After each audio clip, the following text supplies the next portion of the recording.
time you spoke to Coach? We spoke a little bit over the summer. He had congratulated me, throughout the first week of the season and stuff like that on the success and everything. So, even though he's not here coaching and everything, we still gonna have some type of relationship because he taught me everything when I first came in, and it was the reason I came here.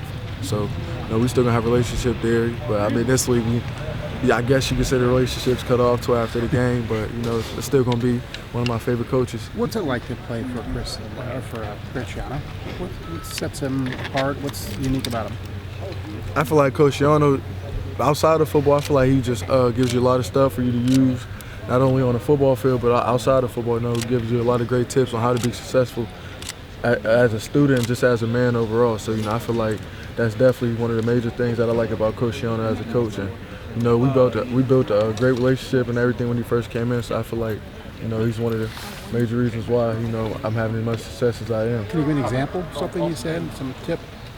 He always, we in the safety room, we always just talk about a lot of people, you worry about what's going to happen, the next day or throughout the week. We worry about the next thing. You got to take everything step by step throughout life. So that's one of the major keys one of the major tips that he gave to me that stuck with me. Take the next thing step by step.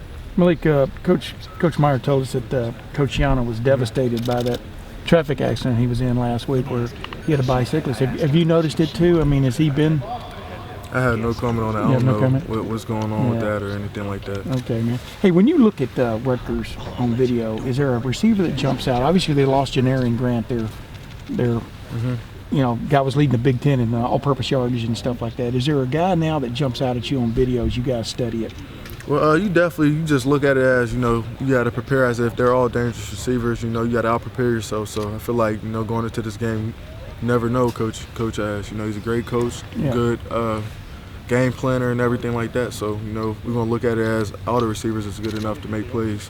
Malik, you guys are a very opportunistic defense, but how much does, when the Rushman package is in there, kind of talk about them, and does that make your job easier at all? Oh, yeah, they make our job way easier. They get in there and cause the quarterback to panic, and at that point, he just, wings up something and lets us make plays. So, a lot of the credit, the Rushman don't get as much credit as they should, because without them, most of the interceptions or stuff like that happens, without them, it wouldn't be happening. So. Do you give them the love they need? Yeah, definitely. Them guys, like I said, if I had the money to, I would take them out to eat. But, so. Not even with that stipend, Hey, is there one of those guys that's really jumped out at you, though? Has really brought his game up, of the Rushman?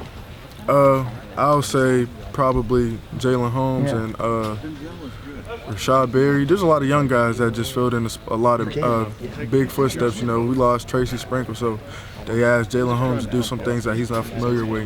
He ain't complain or nothing like that. So I feel like he's definitely stepping up and just matured overall throughout this year. So definitely major key to the defense. And stuff. Overall, I feel like the whole line just elevated their game because Tracy went down. He's a big part of our defense. So when he went down, I feel like they just knew that at that point they just had to make something happen.